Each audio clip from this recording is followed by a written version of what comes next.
So, here we go. He was filled with childish frustrations and complexes. The police were searching for James Thomas, believed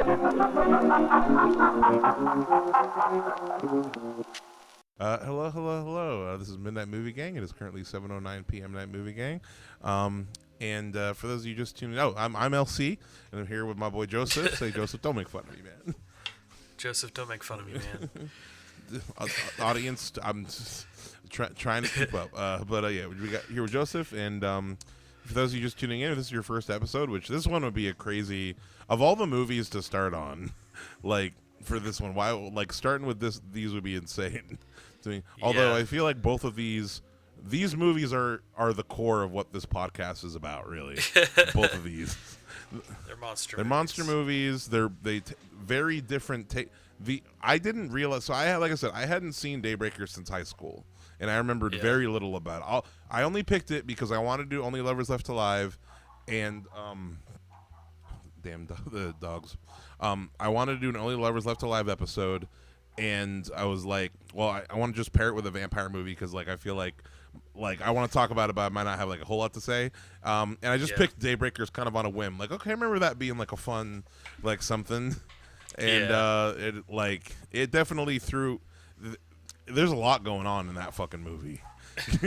There's a lot going on just in terms of like. Yeah, there's a lot to talk about with Daybreakers. It's messaging. There's a lot going on in terms of like the filmmaking at hand, both good and bad, in my opinion. I think that there's a hefty amount of both in that, and and it's funny because even though it's the movie that was like the tack-on movie I picked is like, yeah, we'll just do that. It's the one I've been more excited to talk about. Yeah, for sure. So in that though, what order do you think we should talk about them? And which one do you want to start with? Let's do Only Lovers Left Alive first. I think that's a better choice too. I feel like. Sorry, go ahead. No, nothing. I feel like it's the more serious of the two. Which is funny to say because like this movie definitely has its unserious parts, and I feel like in general the pattern of talking about the smart thing than the dumb thing, or the dumber and the dumber, might be the dumb and the dumber might be. Although I don't know, I enjoy this. I genuinely enjoy this movie. That's why I want to talk about it. But we'll get into that. So Only Lovers Left Alive. Which, by the way, something I didn't really think about until I was getting prepped here. The fact that these movies both came out kind of around the same time. Like, Daybreakers came out in 2010. January 2010. So as far as definitely... So basically 2009. Release date September 11th. September 11th at TIFF. What a day! What a day to pick. Fucking, and then Only Lovers Left Alive released... in 2013. So actually, 2014 in the United States. So I guess a little farther apart, but like, I don't know, just like a 5-year gap. Yeah, they both came out more than 10 years ago, and it's funny just like how both of these movies about the same monster, like just take it in such a complete different takes and objectives, and use that monster just like so differently. It's really an interesting exercise. Like these two paired together really is an interesting exercise of like, here's what I think's cool about vampires. Well, here's what I think's cool about vampires. And in my opinion, neither of these movies actually know what's cool about vampires. Yeah, in different ways. Only Lovers Left Alive. So getting into Only Lovers Left Alive, which is what we want to talk about first. Only Lovers Left Alive is a 2013 gothic fantasy comedy drama film written and directed by Jim Jarmusch, a friend of the show.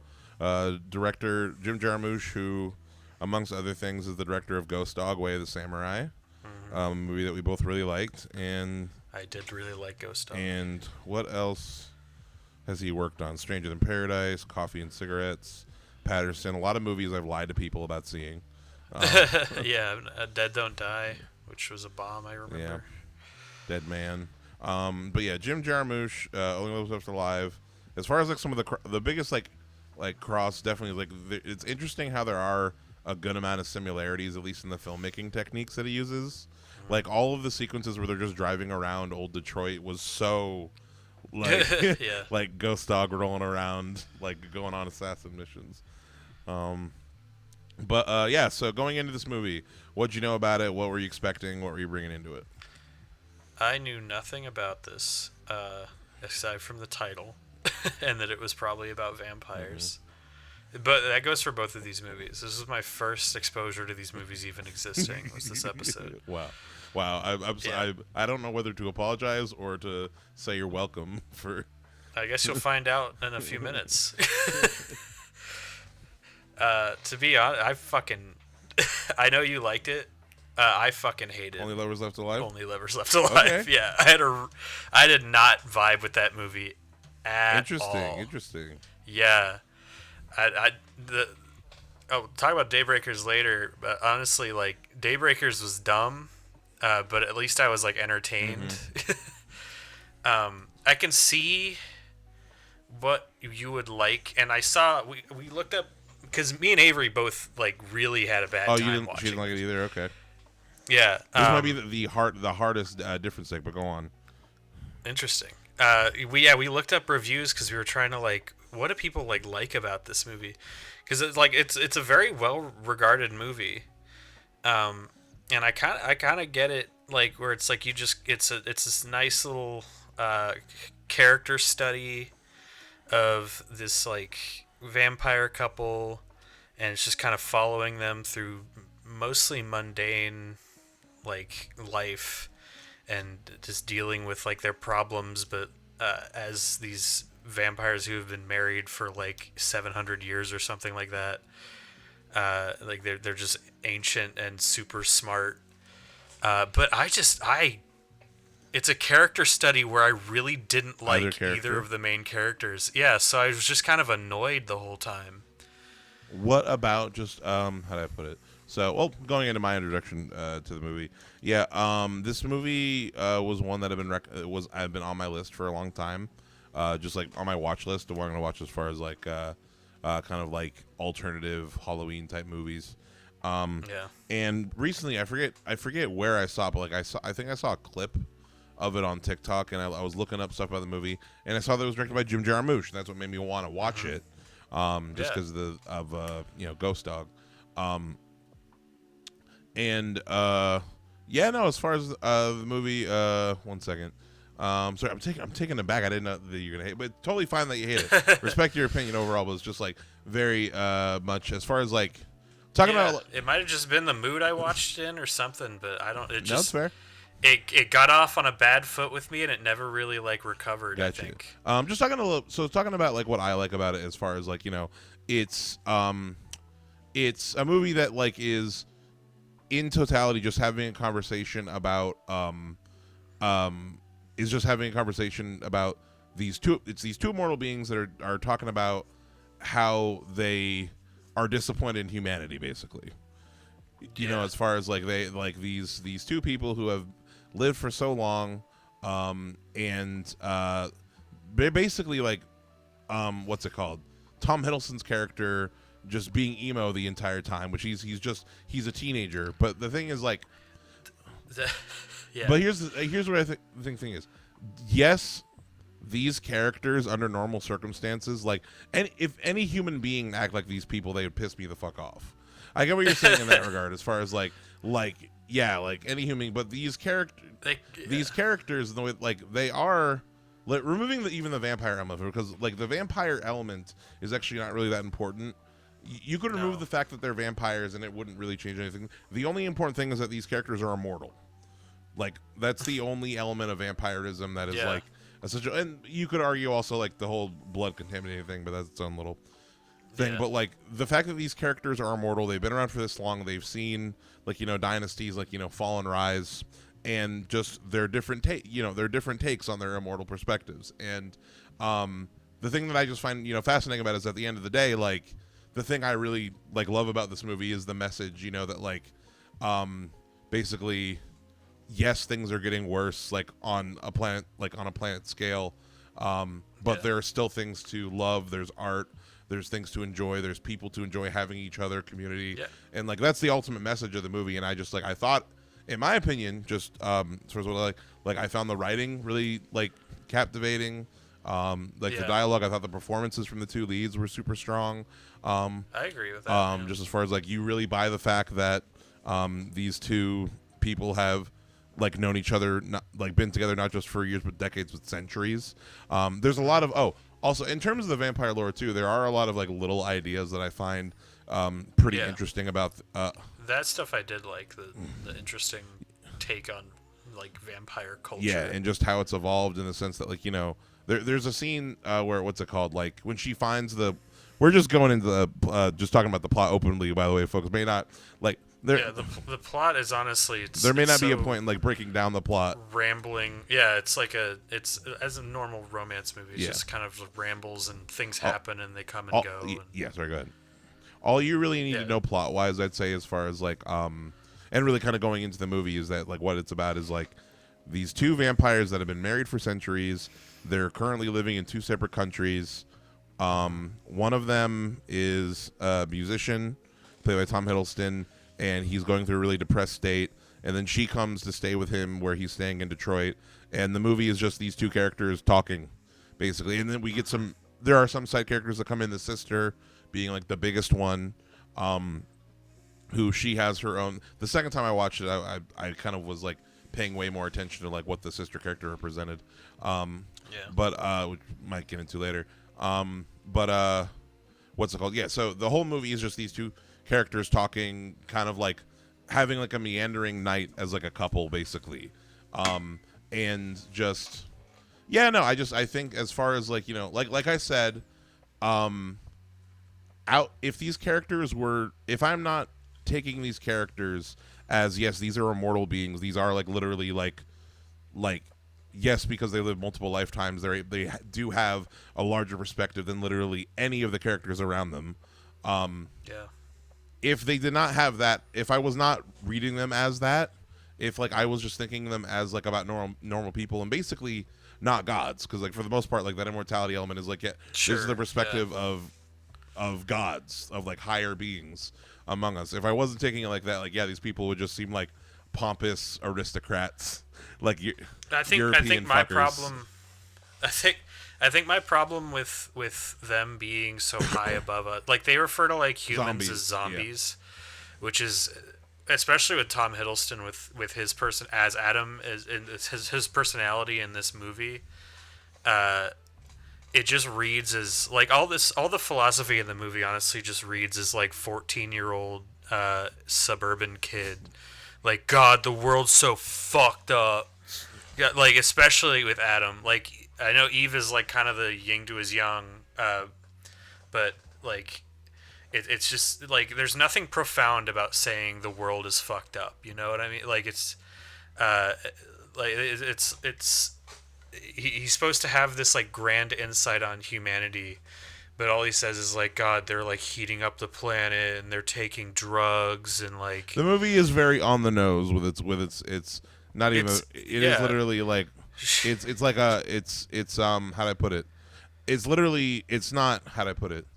This movie kind of is the opposite of show don't tell. It is pretty. That's actually literally what it is, as far as like they talk about all these grand histories and all those crazy things they did and all these people they met, but we never see it. You know. Ava like says she's gonna go live in L.A. and he's like, ugh, zombie central. And I'm like, I could hear like a fucking 13-year-old like Reddit atheist like say that.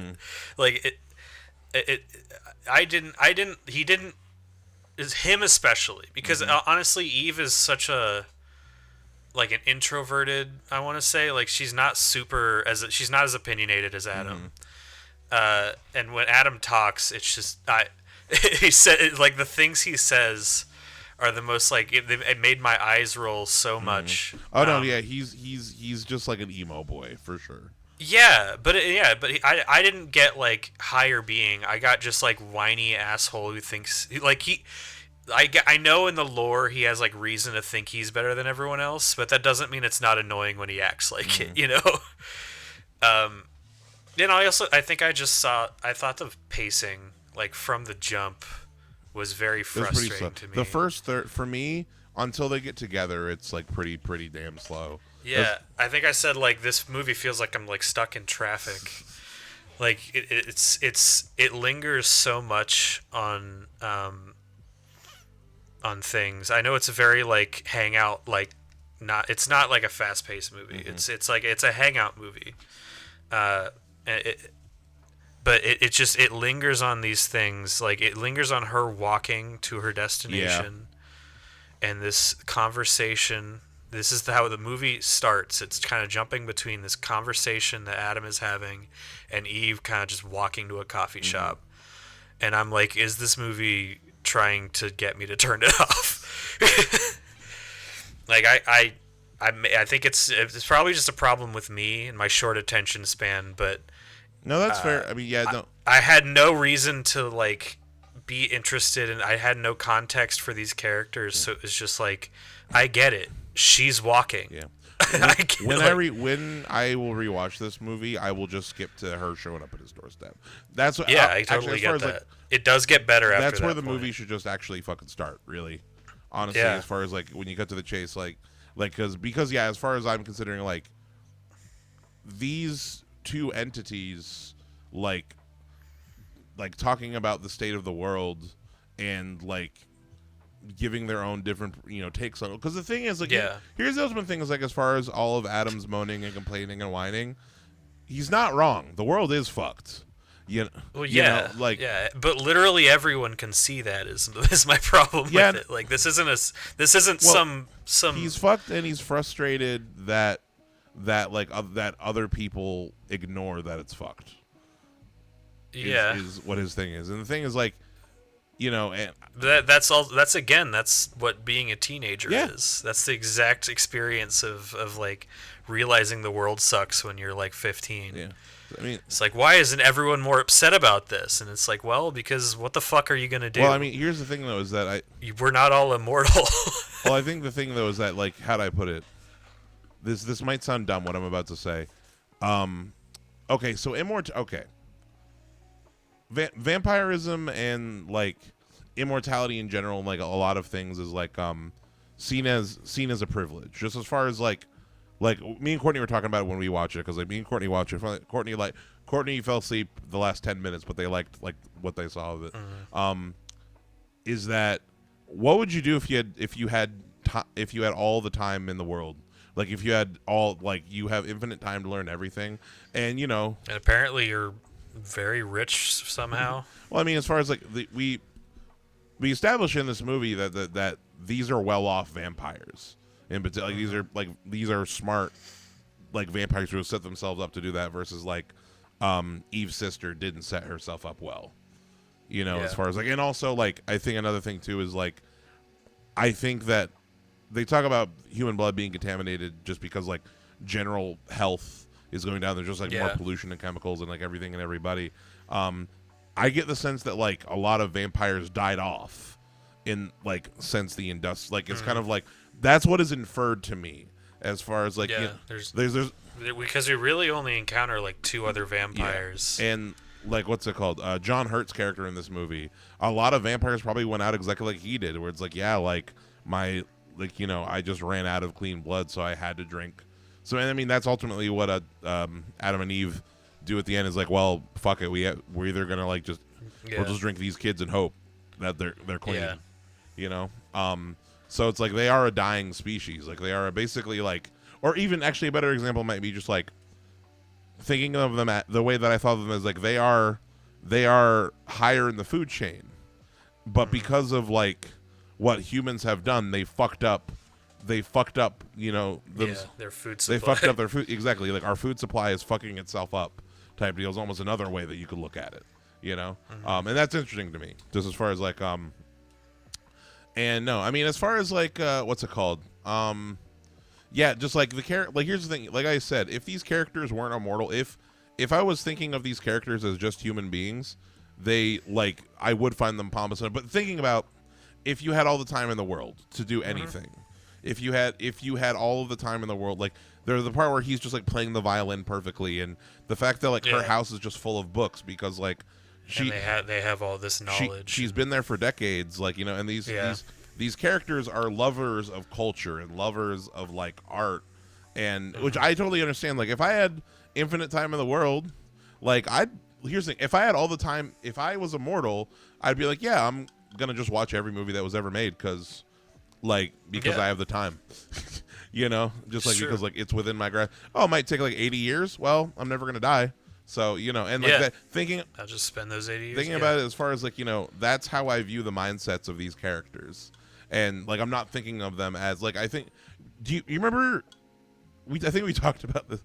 Did you watch Ben 10 Alien Force? Yeah, I think so. Remember Paradox?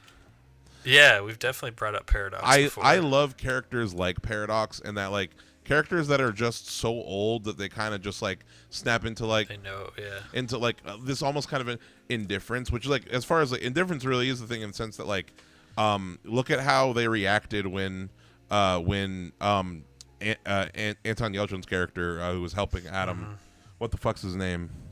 I don't remember. He's from Green Room. But Anton Yelchin, but I'm trying to remember. You said it. But I'm trying to remember his character. Ian. When Ian dies, like he's more pissed off, like he's more upset about his Gibson guitar than Ian.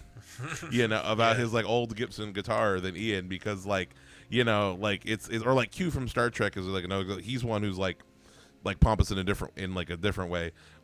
Just like they like humans are just like like, hey, you're not immortal. You don't have that thing that I do where it's like I have opportunity to do whatever I want and just you don't. And you call it a metaphor for privilege, call it a metaphor for what else, but it's just I thought about. I think that might have been it. Maybe I did see it as a metaphor for privilege, and my hatred of rich people came through. Well, I think it's a thing where it's like, how do I put it? Because they honestly, I think part of like it was the angsty teenagers, but they also just act like how like out of touch rich people act in real life. Mm-hmm. Like that inherent. Like I feel like being superior to humanity. I don't know. It doesn't make me not annoyed with them. No, okay. Yeah, it doesn't help with me. I can put context to why they act like this, but I'm still irritated with it. Mm-hmm. Gotcha. I get what you're saying. Just like I think about them more like I don't know characters like this is the weirdest. I didn't think I'd be mentioning these characters like Dr. Manhattan or something where it's like here's the thing that like how do I put it? They have like the fact that like yes they're superior beings but they still have respect for what's good about humanity. You know what I mean? Yeah. Like they have respect for nature. Big thing with nature is as far as like she's like obsessed with all the. Courtney really liked Ava especially because like she like loved all the plants and the animals and stuff and like it was she could like name them like you name all the species names and stuff because like they both probably have like multiple doctorates because you just could because you just have all the time or whatever or like the equivalent of from reading but what's it called but yeah no like it would be different if it was like they don't think of the like other life they don't think of humans necessarily as like oh they're just like these bugs, these creatures, whatever. It's more just like we want you to do better, It's kind of the thing, which I like. I also understand can feel like I get watching. So here's the thing: the more I understand, the more we're talking, Joseph. I want to let you know. I understand why you reacted to the movie this way because you definitely went in with a much different mindset than I did. Sorry, go ahead. Yeah, it's written by a guy, so this like. When it's trying to preach, like God, humanity, you fucked up so bad. It's like he looks like Adam, like older Adam. We know, yeah, kinda. Also, by the way, why can no vampires brush their hair? Is it because they can't look in the mirror? Her hair was nasty, wasn't it? All of their hair is the same. It's all kind of like teased and hers matted. Was extra rat taily. You can see it because it's white, but like they all like John Hurt's hair's fucked up too. Like just vampire hair in this universe is like almost dreadlocks, but not quite. Okay, I have a. Oh wait, no, including the sister too. Yeah. Damn, I have a theory for that. Right, that I didn't think about that, but immediately I thought of a theory, and it's not really like I'm sure this is me pulling it out of my ass. Like I'm like I'm sure it's just like a creative choice that's like a weird creative choice. In my head, I'm thinking, well, they can't see themselves in the mirror. That's what I said. Yeah, they can't see themselves in the mirror. So like, but I don't brush my hair looking at myself in the mirror. well, I don't either. Maybe it just changes the texture of your hair being a vampire. You just get rat hair. It's an easy identifier. You get ratty hair. You get rat hair. Yeah. And golden eyes when you when you're hungry. Yeah. Yeah, Jim Jarmusch looks like a vampire. Well, just the thing is, like, look. He does. This man is a never-ending angsty teen.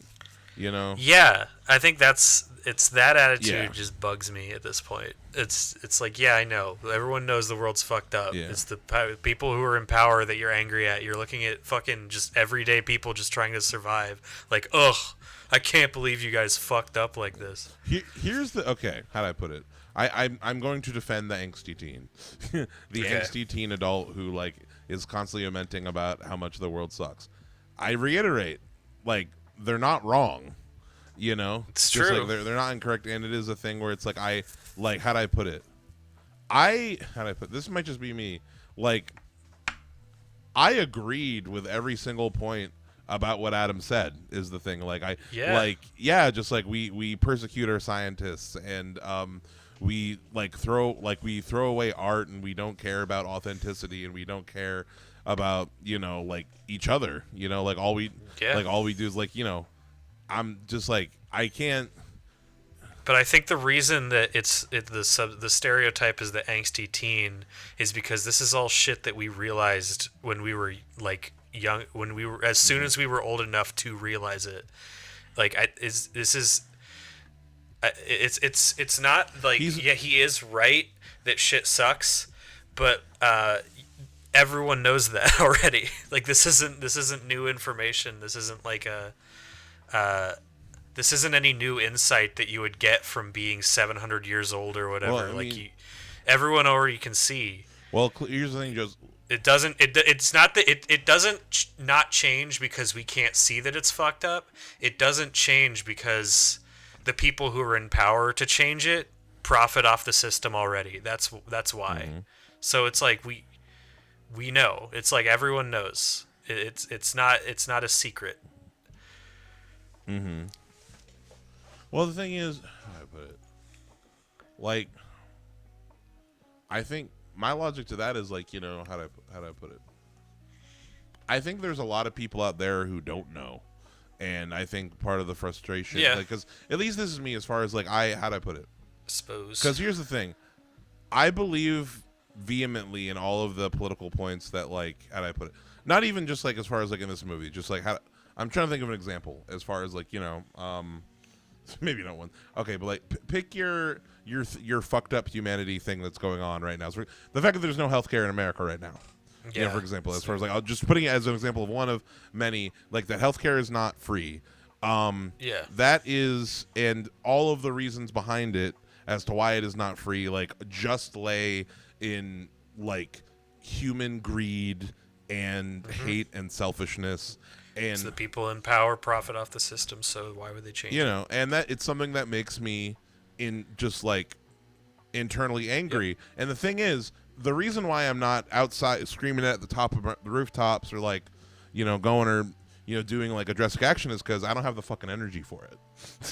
Exactly. You know what I mean? Just like I don't. Like, that's what I'm saying. Like, we're all just trying to survive. Like, what are we supposed to do about it? And the thing is, that's the arc of these characters. That's what Eve is trying to tell Adam the whole fucking time.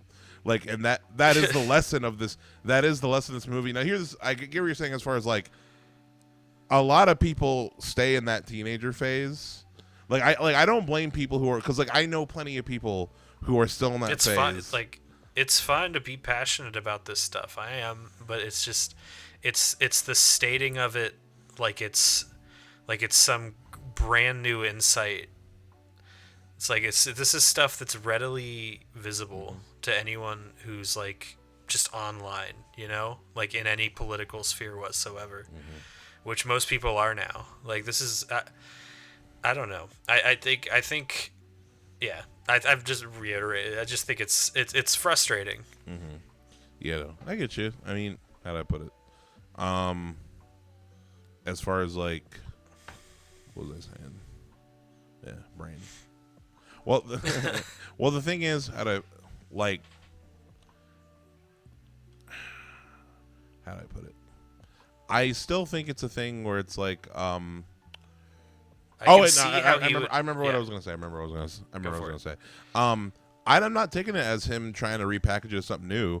I'm taking it as like, why are we having the same fucking conversation? Why are we having the same argument over and over and over again? Why is scientists every year being like, hey, the world's like, the oceans are gonna fucking boil every year unless we do something about it, and nobody, and like, yes, the people in power don't do anything, and you know, like, I understand like the want to vent that frustration. Yeah. Like, and here's the thing, that's why I Definitely. don't mind the adult teenagers who, and like that even may be a wrong word, just like as far as the like, how do I put it? Or I'm trying to think of an example of like a leftist figure that like that is I don't know, like protesters and you know, how do I put it? My music stopped.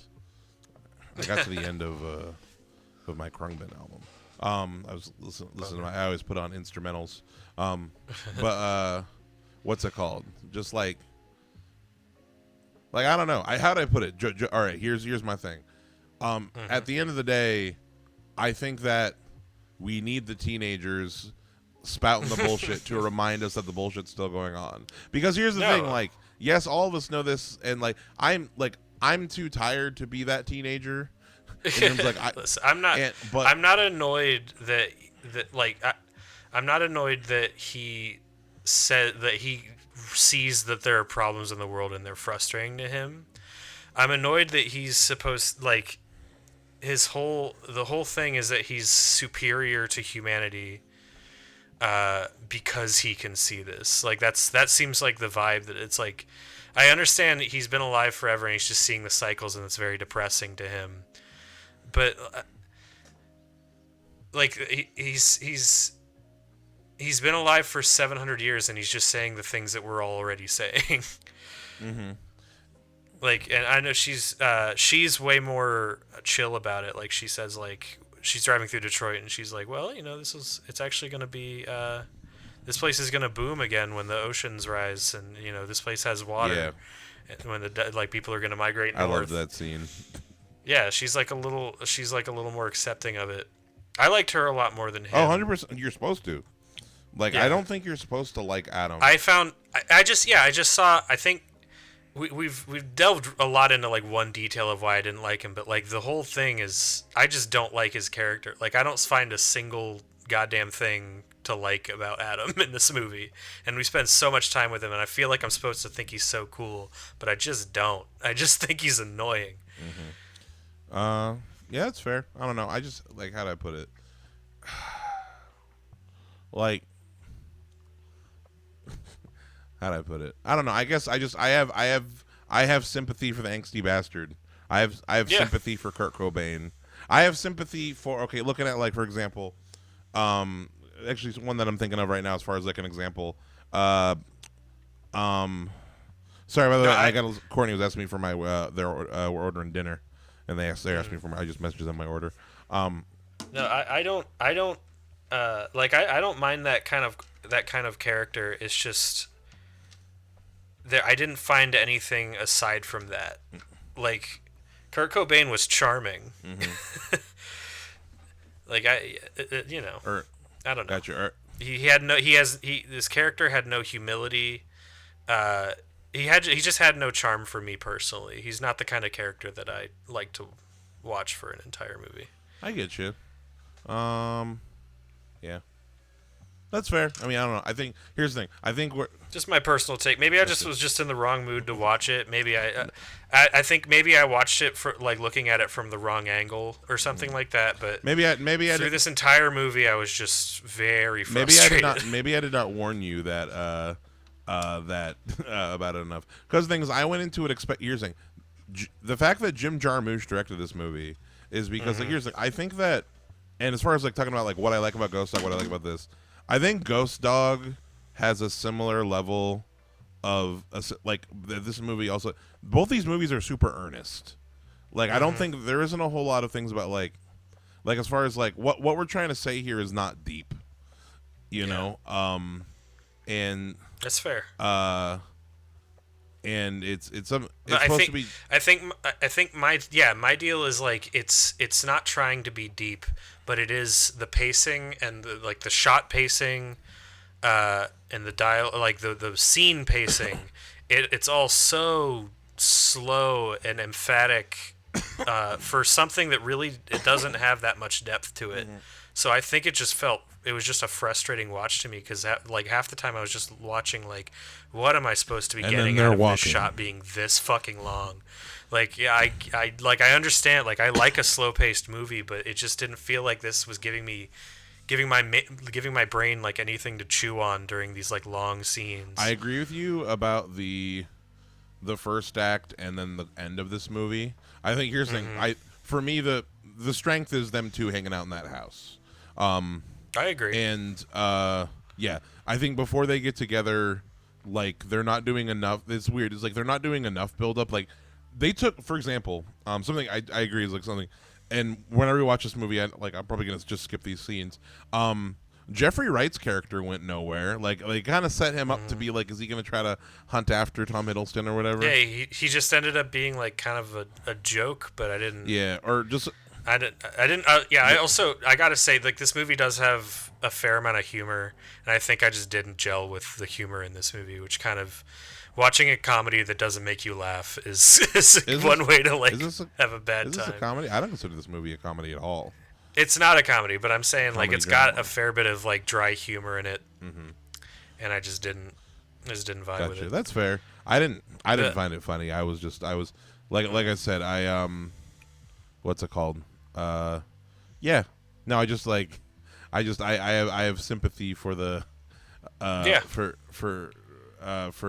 the teen, and the character I was going to bring up as an example of like who is also this archetype is that I was thinking about was Robert Pattinson's Batman, specifically Robert Pattinson's Batman, and that like it's all the same thing, and he shows his ignorance throughout that movie too, and like the movie is a coming of age. But hey, he actually like does something as a result of it, aside from just trying to kill himself.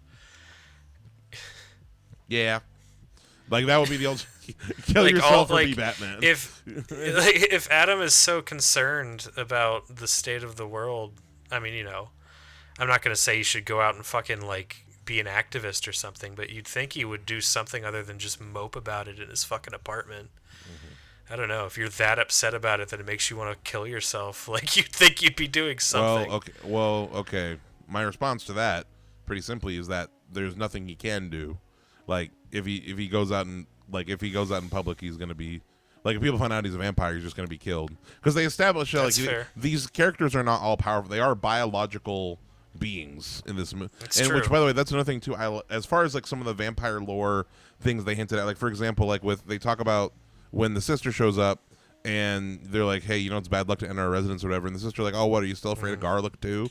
And that like, you know, there are certain like vampire, and it's probably reflecting that, honestly, is probably a reflection of like our transition from like going from fantasy to science, and that like these characters are smart enough where it's like they lived way before science and way before all of these new thinkers, so they probably had to change their perspectives from like I do like that take on like their. It's honestly, it's kind of a departure from like the concept of vampires in general, but it's almost like they're just like a subculture. Yeah. Like they just have a different culture. Like they have different traditions and rituals. They're a different species. Yeah, they have. They have the not being able to go in unless invited was just like a superstition. It's like a cultural thing. Yeah. No, it's all like that's. As far as like, here's the thing: the things the vampire elements I like are things like that, where it's like they drop little hints and little ideas to make you kind of think about how this world, like how the vampire elements of this world works. But like how I was thinking about it too is like thinking about this is a predatory humanoid organism two like long living predatory humanoid organisms. They're just one step above humanity in the food chain. Is kind of how I'm thinking about it. But and the thing is, like, here's the thing. I just want to reiterate. I respect like where you're coming from on how you felt about this movie for sure.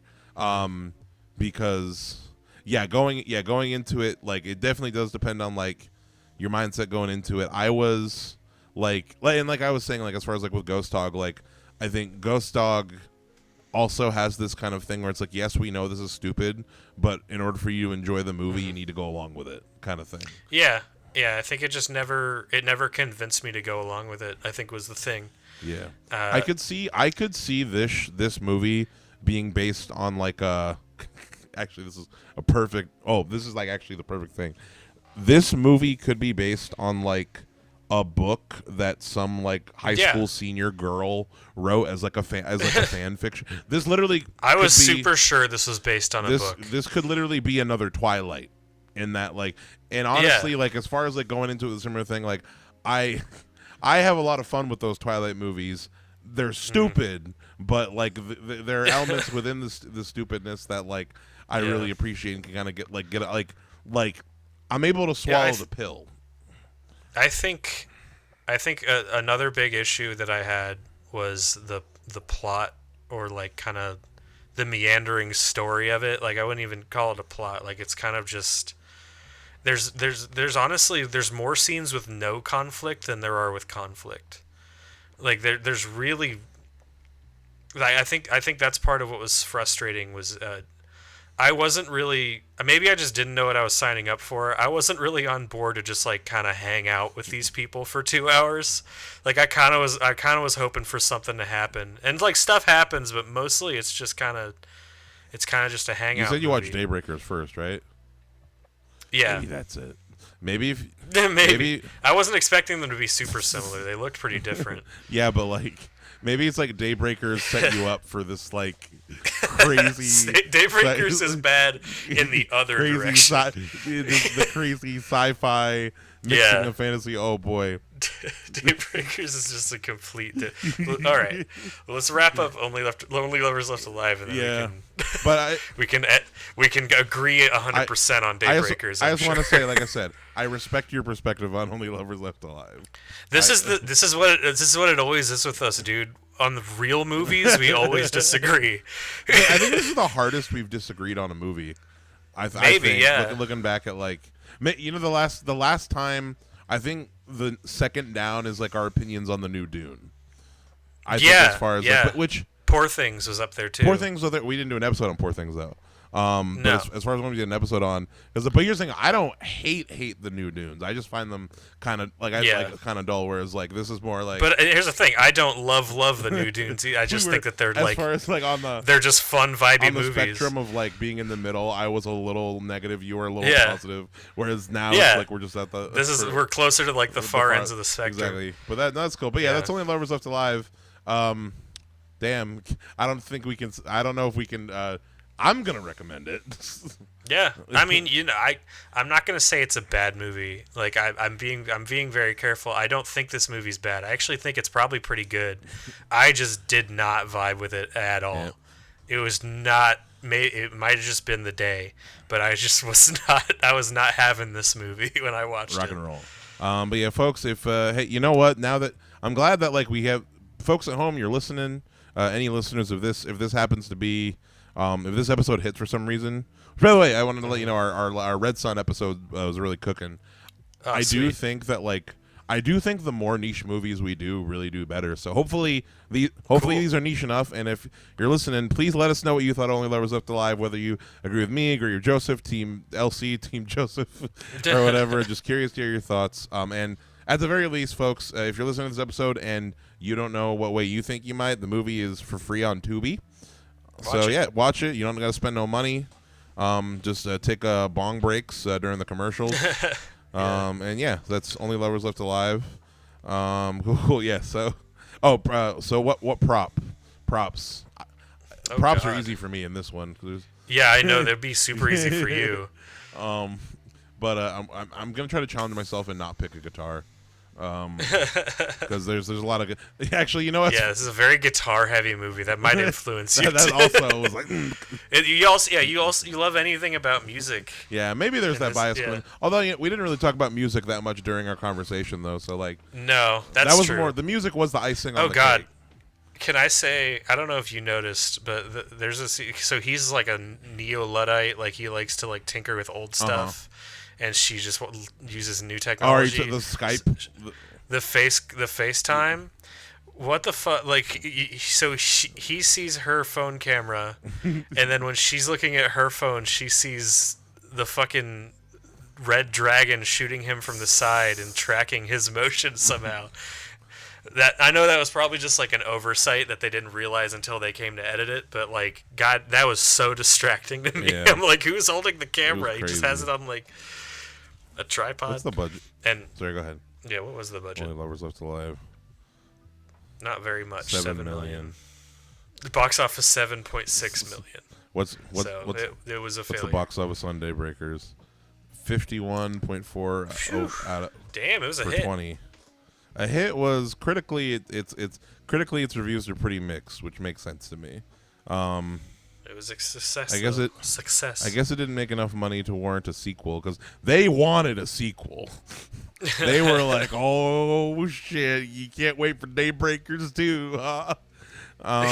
Did they make No. one? Yeah, no. The ending No. is yeah. They definitely were setting it up for like Daybreakers. This is like the pilot of Daybreakers, the TV series. Yeah. Really? Where Yes. it's like Oh God, and that show would have sucked.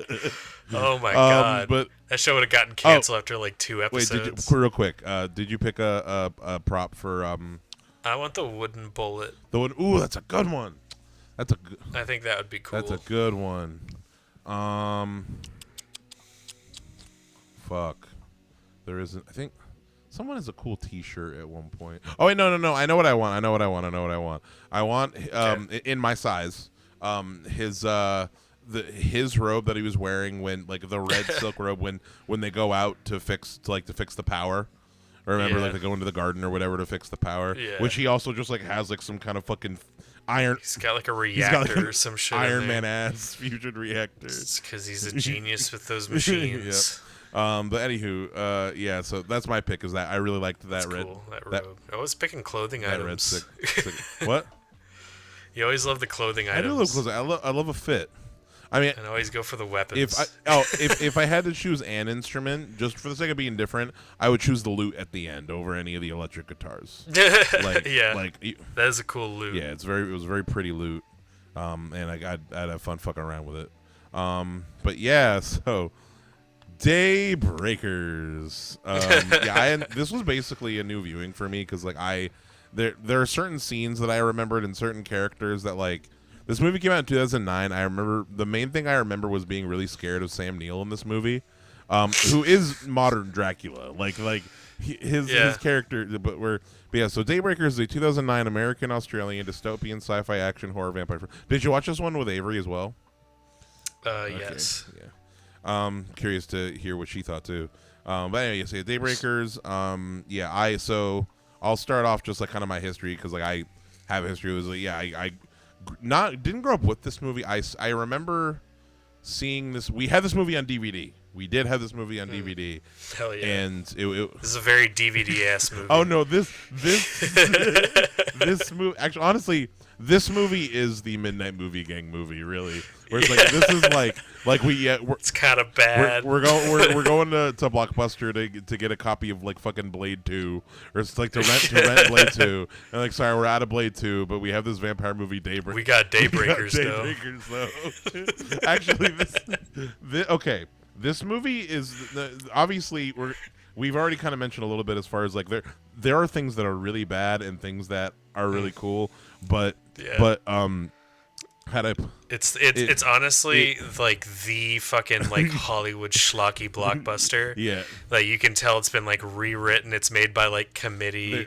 There's like it's like you can show this movie in like film school to show the 3-act structure. Like they had so many ideas. Like sci-fi ideas that they just like touch on for 2 minutes, and it's like we Yeah. don't have time to explore this. Just go. This movie is so fucking Hollywood, especially compared to the other Only Lovers like, Left Alive. That Only Lovers Left Alive is like more on like the auteur side of things, and this is Daybreakers is like the Hollywood fucking like summer blockbuster. You could call it an AI generated write me like a horror write me an action sci-fi movie with vampires. And yeah, this is what it was exactly. Yeah, it's super.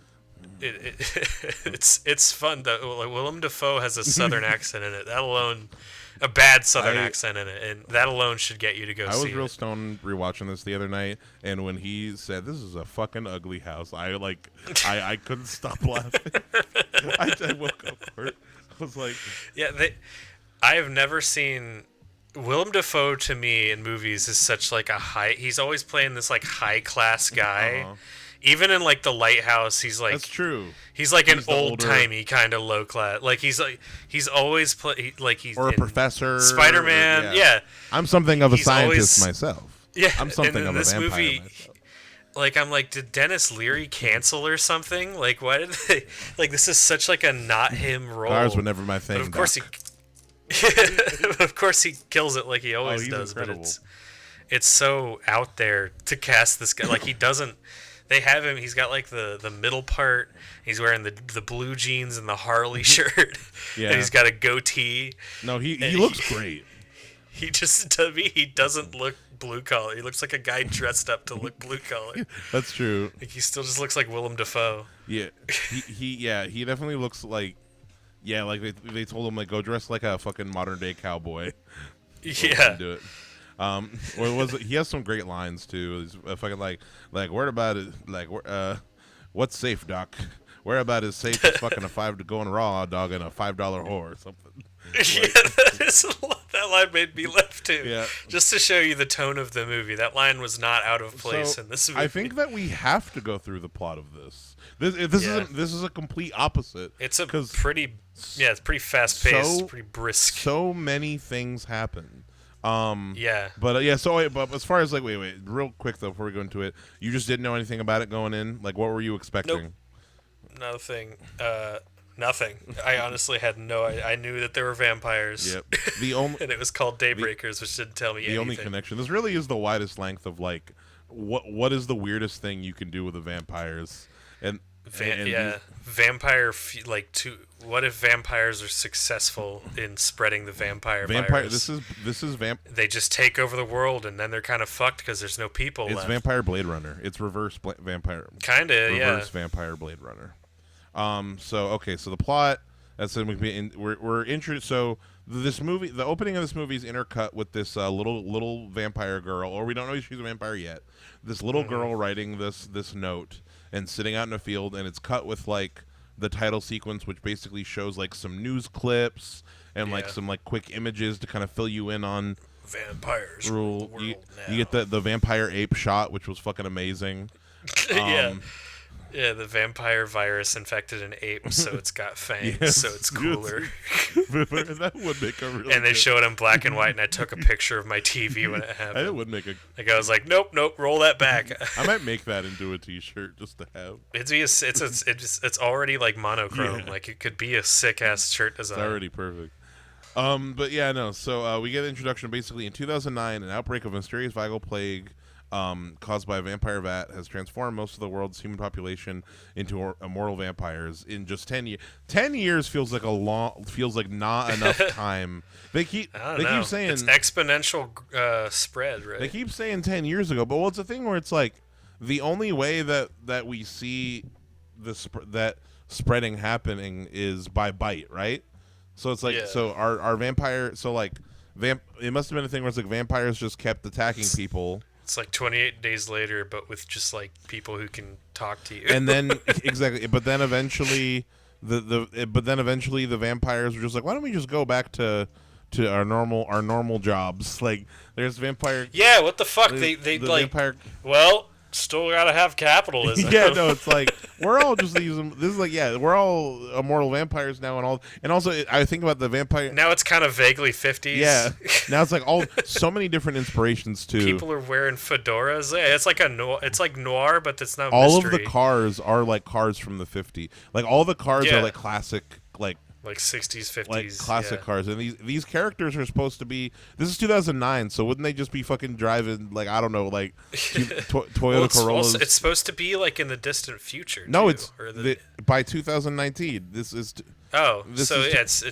It's 10 years after it came out. This is, so everyone's pretty much just driving like hybrids. Yeah. Like Toyota Corollas. Yeah, like you said. And basically, in this 10 years, so we kind of so we get introduced to that, and then very quickly we get introduced quickly to Edward Norton's character. Edward, we're following. He's on a drive to work, and Edward Norton. Edward Norton. That's what you said. Did I say Edward Norton? I thought I just said Edward, but Edward played by Ethan Hawke. I think this is the first thing. Said Edward Norton's character. I saw this when I came out as a kid. I think this is the first thing I ever saw Ethan Hawke in. Yeah, I don't think I've seen him in a lot of things. Now I'm thinking the about Before trilogy is well known for. Boyhood. No. What else is? I know he's in the Black Hat or Black Phone. Yeah, Black Phone. I think he's the back. I never saw the Black Phone movies. I heard the first one was good, but everything about the trailer made me not give a shit. Nothing about the trailer intrigued me. So, but like maybe I'm wrong. Maybe I got to check them out. But anyway, we also really efficiently we're just quickly. Just through a couple bunch of quick images shown kind of how this world is set up. Like we see Ethan Hawke's the subwalk. Subwalk is like this big under tunnel throughout the entire city because like everybody's vampires. Like most of the 99% of the human population is like Earth is vampires. So like there's like feral vampires if you go hungry for too long. It's honestly the perfect setting for an open world game where you play as a fucking vampire, which we have vampire with a Y. That's not the same thing. I want an open world game where I have to find a person to eat every day or I starve. And if I go down in the sewers, I have to fight the ferals. So you have to find like little sects of like human resistance. To maybe.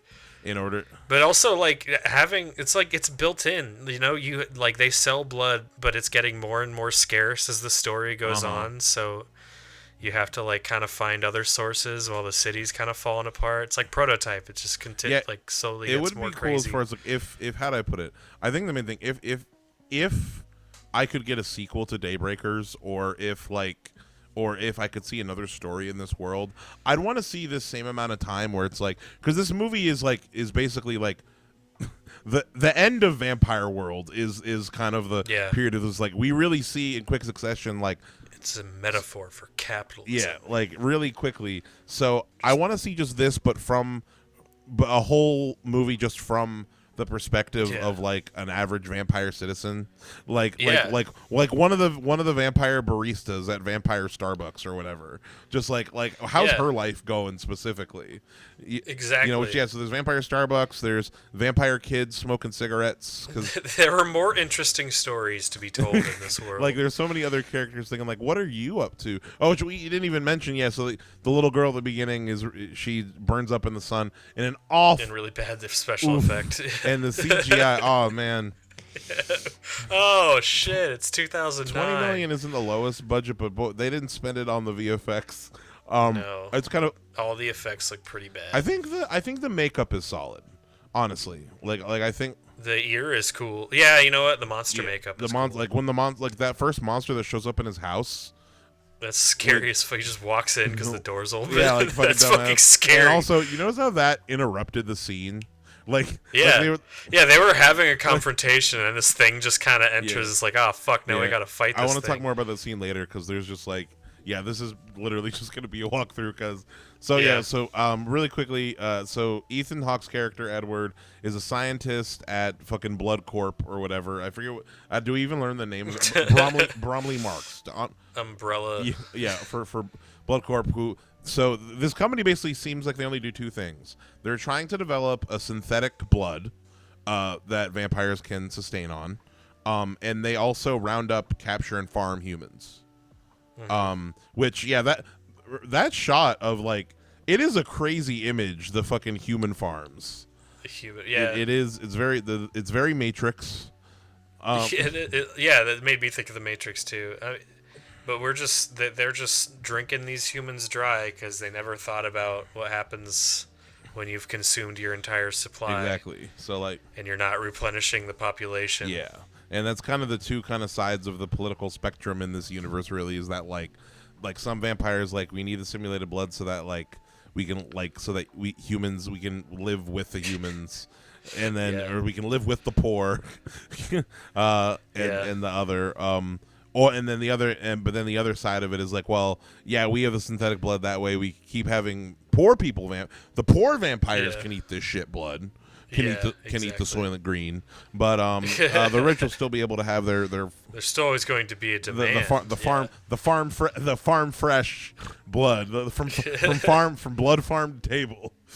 Yeah. They also, there's even little thing they skip by in a second, how like even that pig shit you eat, where it's like, wait, so they can also drink animal blood?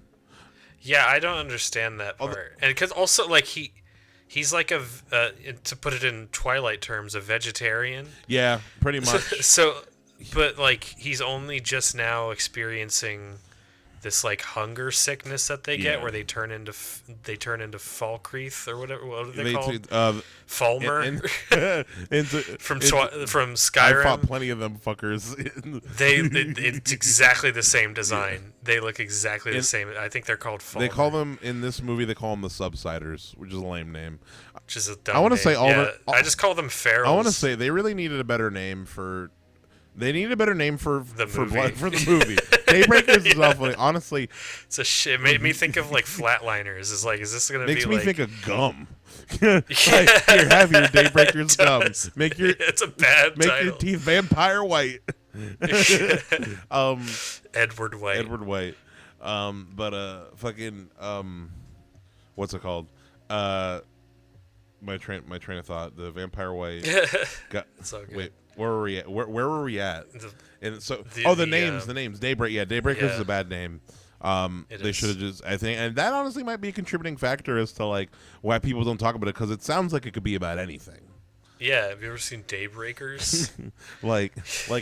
it is not a name that it sounds like it could be like a fucking western. Yeah, it could be any. I almost think of like Daybreakers to me sounds like Daybreakers is like a sci-fi hero shooter.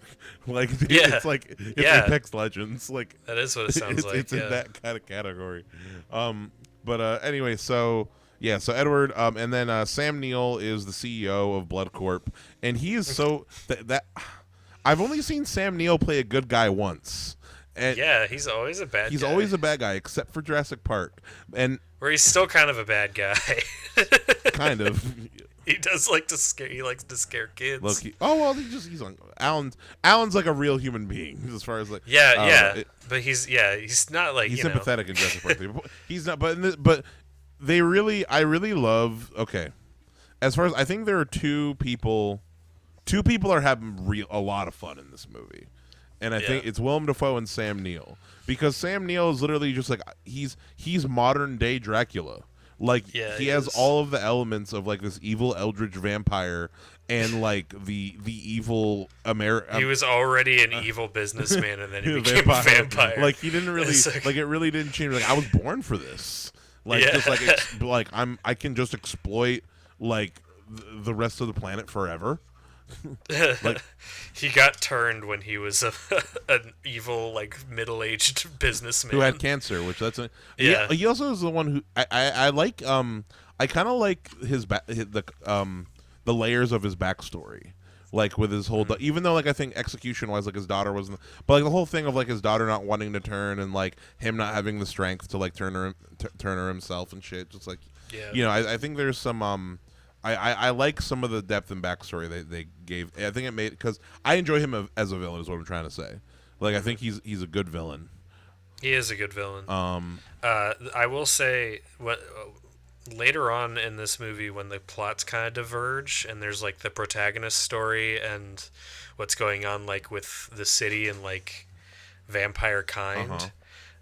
I'm very confused as to the way time is moving differently in these two separate, like, in the main protagonist Ethan Hawke storyline, like a couple days pass. It feels like, and then in the villain timeline, especially later on, it feels like months are going by between like the things that are happening, like things that have to be taking a long period of time happen. It almost felt like an oversight. Like, I was very distracted through, like, how much time are we just like this chilling? Movie is just chopped to shit. I wonder if this is a movie that I have to look at the behind the. Well, I have this movie on Blu-ray. The behind the scenes are just not well put together. They're just like it's a bad documentary. It's because no one cares. Yeah. No one even cares. Not even the people who made the TV. I wouldn't be surprised if there was like an initial fucking 3-hour cut. of this movie. Like, this seems it was probably like 10 times worse. Especially because looking at the budget, like $20 million isn't a lot, but I'm like, where'd they put the money? For real. Actually, I think that we sure do cut down on the budget by getting out into the countryside for a long period of time. Like, when we're out into the whole thing does not take place in the city. Yeah. So long story short, we talked about Edward Norton. I'm gonna skip it. They test out a blood substitute and it blows up a vampire soldier. I love that they explode into flame. It made me laugh every single time. In this universe, when a vampire dies, it explodes in blood and then it explodes in fire as well. Like a grenade. There's at the end, Ethan Hawke kills one and he gets like smacked against the wall like a grenade. We'll talk about it. My favorite scene later, but it very heavily uses the exploding vampire thing. Yeah. Like that scene in the Batman. I'm glad we talked about a movie that we disagree on, and now we're talking about a movie just like, remember this part? That was stupid. That was cool. Yeah. But anywho, yeah. So I forgot about that. So much happens. So Ethan Hawke runs into a human van and he hides them from the vampire Gestapo, just like a vampire cop. He saves these humans. He goes home, and his brother, who is a Frankie, who his real asshole. His whole character is asshole soldier. He comes home. He presumably, like, I don't know. They didn't. He lives. I don't know if he lives together. Or he's just visiting, or like he just comes over. It doesn't matter. He's not. Fuck it. He's not on leave or anything, because like. He's working, you know. He walked in. I thought like, oh, this is like the junkie brother. Yeah, that's kind of vibe I got too. That's the vibe that it gets, and then like later on, it like implies that he might have like, because he's like, I wasn't very good at being human, but I'm good. So it's like, am I supposed to catch that vibe, or is there like? That's possible. I see that. I remember that in the Daybreakers extended cut. Which hey, what's the name of the directors? The Spear brothers. The brothers. The Spear brothers. Hey, the fuck else? I'm waiting for my Arrow Video Daybreakers special edition 4K restoration with the 4-hour cut of Daybreaker. I'm here for it. The Sci-Fi Thriller Prestidigitation. They directed the 2007 Predestination with Ethan Hawke. Yep. Ethan. And Jigsaw. I guess he's his muse. The last movie that they had was in 2018, and they're working on a movie called Fall 2. Oh, which is remember this movie Fall? This time it's cozier. No. We didn't watch it, but what the fuck is it's that? You must have seen the trailers. It's kind of a reverse. It's these two women are stuck on top of this big tower. It's a survival. Yeah, it's one of those. It's like a Shallows, like 127. Can we please watch that? That sounds so stupid. Courtney, and they made a sequel too. We gotta watch both. Well, the sequel hasn't come. The guys who directed Daybreakers are making the sequel. All right. Well, when it comes out in the theaters, we gotta do future episode Fall 2. If it ever comes out, because it might be in development. Fall will be a really fun one. We need to do Fall combined with like 47 meters down. Gotta have the the reverse. Fall. But anyway. God damn. But the Spear brothers, get on it. But anywho. blah blah blah blah blah. Yeah, so He comes in and fucking. but I didn't catch. They have a big fight. They have a big fight about vampire politics. Yeah, he brings over a bottle of blood, and Ethan Hawke doesn't want to drink it. Ethan Hawke's like, no, I don't want to drink human blood, even though I'm literally dying because I'm not drinking human blood. We learn later that Ethan Hawke's character was his brother didn't basically turned him, probably just didn't give him the choice. Yeah. So there's some awkwardness there. There's something there. But anyway, and then interrupting their conversation, the sky... This thing just, walks in. Because they throw the bottle of blood against the wall, and they're like, you son of a bitch. Yeah. And then this thing just walks in. Dark Souls walks in. And it's scary, because, you can imagine just, having a conversation with, your front door open or something, and then something just comes in, and then you're like, oh, fuck, and this thing's going to try to kill us. The makeup on these things are super solid. It's really gross looking. It's all a good monster. Deformed, and, even later on, we see all the... I think that, there is solid creature... It's funny how, I think the creature effects are super solid, but the CGI because there's, action sequences are really bad. God awful CGI. But they have a little fight in the room. It's super strong. They stab it in the chest and it blows up. Oh no! They cut its head off. They cut this one's head off. Yeah, they cut its head. That's the other way you can kill a vampire. We see the vampire police come in and they're doing the scene, and then you should really update your security. It was the gardener. What? The guy says you should really update your security. More of these pores are. They call it a breaking and entering, but I don't even know. This thing's basically an animal. This is like an animal. It's like if there was a zombie apocalypse happening, and someone comes in, as you get eaten by a zombie, the cops are just another breaking and entering and murder. Yeah. It's really weird. There was a detail earlier on that I want, and as far as it's so because something I find interesting about this movie. So it's sci-fi. It is sci-fi, and there's all these sci-fi. But it's funny to me. They make it very clear that these vampires are magic vampires. Yeah, there's supernatural stuff going on here. This isn't a virus. Because early on they don't have mirrors. They have weird cameras for they don't show up in mirrors. They don't show up in mirrors, so they have weird cameras. And so it's that's, and they burst into flames in the sun. Yeah, and no, they're very, and it's just such a weird crossing. But it's I don't know what it is. It's funny to me. It's y'all did. It's goofy. Y'all didn't think they thought this was a really. They really cooked with this idea. The comic of this movie would be. It feels like a comic adaptation. I think. Yeah. The least interesting after this whole incident, the least interesting element of this movie, the humans show up. Yeah. This actress is. I was really hoping that Avery predicted that the humans were just going to be out in the desert, surviving as a commune, and I was like, oh god, I hope that's not it. And it was that. It. Yeah. They're at a fucking vineyard. Yeah, it was that exactly. It was what's the cheapest way we could show it? Yeah, the humans couldn't also just be hiding in the city. That would have been cool. Under the street. I don't. You want to be far away from the vampires, I think. Yeah, I don't know. Oh, but they just move around during the day. There's definitely daytime patrols driving around and shit. Yeah, I don't know. You could figure something out, something more interesting than just they're hiding out in the countryside, in the desert. They're hiding out in the producer's vineyard where it's much less expensive to film.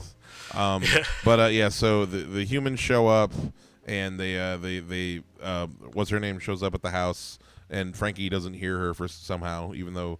Isn't he supposed to be have superpowers, super vampire powers? But anyway, so she's supposed to be hey, we want you to help us. We're looking for vampires to trust. Meet us here. And then I just want to skip to this sequence of so basically, long story short, Ethan Hawke agrees to go meet out in the desert under this big ass tree during the day, in the middle of the fucking in the middle of the day with his vampire ass, and he puts on a little fedora. He's smoking cigarettes, and when he steps outside. I love how the cars are in daytime mode, so no sunlight gets in. That's actually really important. During daytime, it's all blacked out, and they have a little camera. They use driving cameras. They use backup cameras to drive during the day. Ethan Hawke is I guess protected enough from UV under this tree. The the Yeah, this is really fucking the stupid. light shining through the trees is like Oh, you can chill as long as you're just in the shade. Just not. it's PS2 light. You Yeah, know what it I mean? is. Like it's really Yeah. just like so aggressively It's kind of just like an object. Yeah. aggressively there that he's maybe it's his vampire senses. Like I don't know. That's a fucking It's really stupid. There are gaps in the trees. Like how are you not? How is he not bursting into flames? Logically, he would, but that doesn't matter. So like and this whole time when he's walking up, Willem Dafoe, we hear Willem Dafoe's voice, and I'm like, I'm in a video game right now. Yeah. Because he does that thing people only do in movies where before you even introduce themselves, you just like tell a story or you make like a little speech about something. He has a little speech he talks about the tree and how fucking old the tree is and like how we're all gonna die sometime, like even you, and like and I'm just like, am I dead right now? Like am I hearing the voice of death? And Willem Dafoe, we get just, and yeah, his character is a weirdo, but he's so country Willem Dafoe. He's so captivating. You play as him in the game for sure. Yeah, definitely. He's the main character. Actually, yeah, the main character of the comic is this man, because like he's a guy who like he's the first because Israel's pretty big, and he reveals to Ethan Hawke that this guy was a vampire. At this point, like he shows him his marks, and he's like, my heart wasn't beating for so and so amount. It's like Willem Dafoe is the first known human to be unvampired. Here's what I'm confused about. This movie is very like it kind of just like tells you that being there's like some kind of downside to being a vampire. I still can't figure out what the fuck it would be. Like the whole point of the movie, like the philosophy of the movie is that it's preferable to be a human to a vampire, and they say that, but they never really showed me anything to make me believe that, especially if there's like synthetic blood that you can, like, what's the downside to being young and living forever? I think the downside is that that allows for infinite capitalism. Like I think I think that like I genuinely like. But I mean, we were already in it, man. Yeah, that's what I'm saying. Like we just trade out our people instead of just keeping the same ones, but we're already in it. Immortal billionaires are bad. Is like immortal. I think that's. Let's just kill them then. Why can't I be a vampire? Leave them. Like what the fuck? Well, Joseph, then you become the only lovers left alive vampires, and that's also a bad.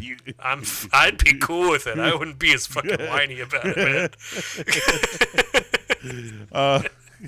Yeah, I don't know. That's my take anyway. But so basically, Willem Dafoe was a vampire. We get it turns out Frankie was telling them the whole time, and we get a car chase that is terrible.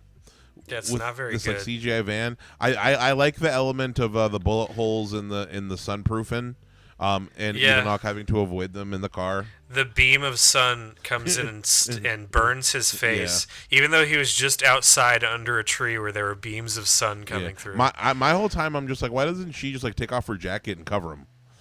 And then cover him. She like tries to like plug the hole. Exactly. I'm like, why don't you just? And he's just like ducking down. He screams so much in this movie, by the way. It's true. really funny. Like when the zombie vampire comes in and like kind of attacks him, he goes ah, like a really funny way. He doesn't have any fight skill whatsoever. As far as like when we get at the end of this movie, when he gets like the final three party or whatever, he's the healer. When he's in the car. Yeah. The night is and then Willem Dafoe. Yeah, Willem Dafoe's the fucking war, the one you're gonna play. But like in this car chase, when the sunbeams go, he's like trying to duck down in his little car seat. He's going ah! It's really funny. He's honestly super pathetic the entire movie. Yeah. Which is kind of charming. Yeah. Anyway, so after that, chase sequence. Oh, but then the funniest part was when Willem Dafoe comes up on a bridge that's incomplete. Oh yeah, and just kind of has two. Yeah, it kind of has two rails, and I'm like, "There's no." They come up on it, and I'm like, "There's no fucking way.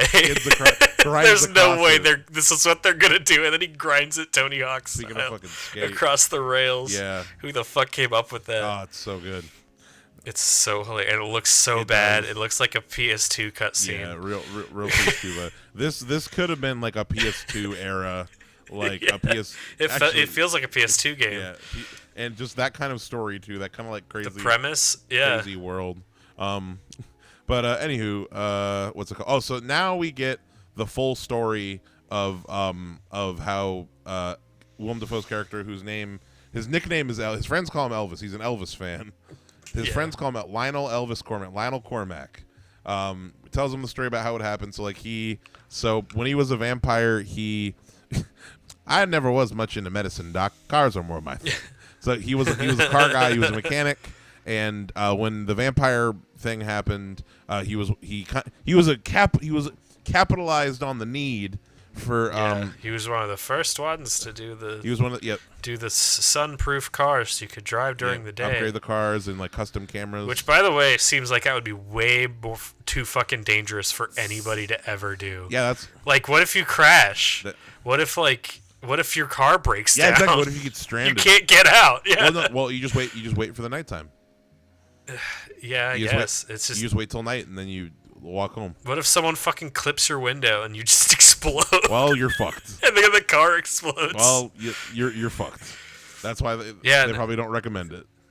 Doesn't it happen where like a forklift goes into the windshield of one of the cars and then the two vampires inside just explode out the windows? Was that a scene? Oh wait, no. I think that happens. Oh wait, no, that's it. Oh no, that's when they went across the rail. The rail, remember the rail broke in half? Yeah. And the armored truck went through. It goes through, and this they haven't really expanded on like vampires exploding when they die. So they kind of like it, like you see blood come out of the window, and then you see just two fire explosions. It is like it is flesh then fire. It's a double explosion. Yeah, they couldn't decide on which one they should do, so they just did both. Yeah.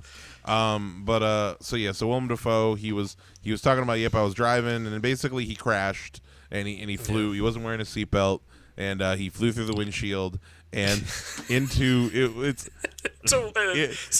He catches on fire midair. It's a beautiful shot. And he lands in water, and it douses. And this is so fucking stupid. Like, has this never happened in like the history? This specific case. So people catch on fire, right, in the sunlight. Like vampires catch on fire, and then they've never jumped into. They've never thought to like put that out, like when it starts happening. They've never thought to jump into. No one ever thought like, what happens if we just put it out before they die? Well, I think part of it was the amount of time that he was on fire.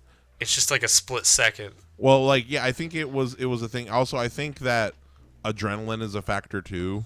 As far as I think where it's he's talking about it pump started my heart type thing. Like I think it has to be just like the kind of right amount and the right. I think it was about the timing, getting the timing down.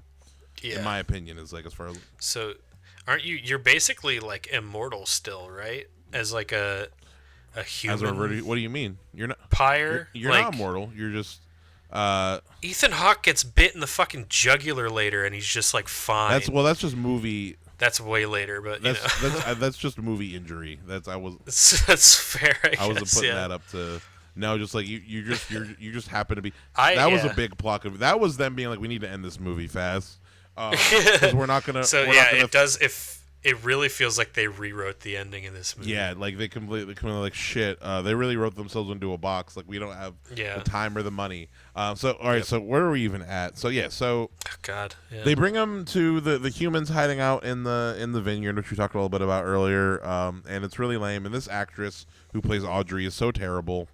She is very bad. But also her character is given nothing. But also like when she has no the chemistry is not there with Ethan Hawke. Like there's a weird kind of romance thing they try to build in. No, like they're trying to. It's like a weird forced romance, and it's like, I know there's a good man in there. He saved us.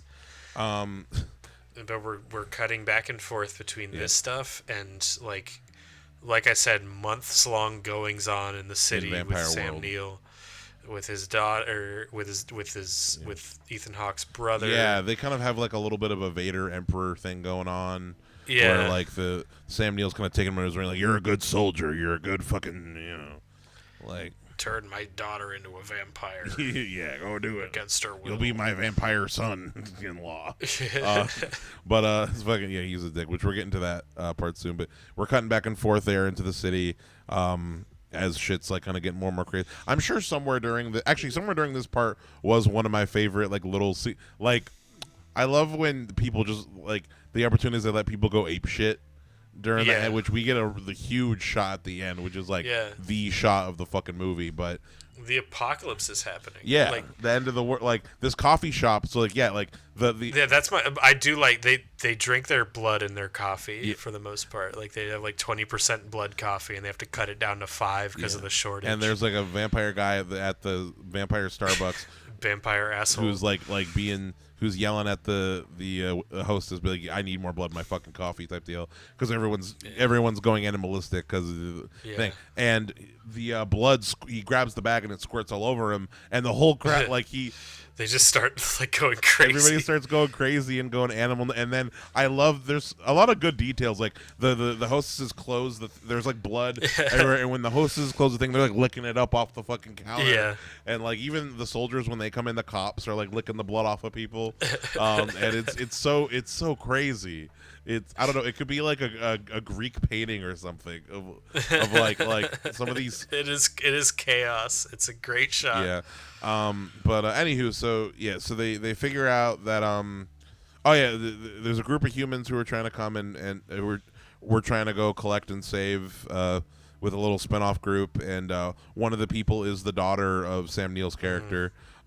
Which and then we get the nighttime.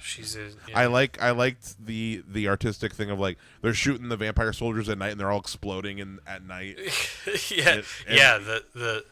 That's the scene I was talking about where they it's supposed to be this like impactful like scary scene.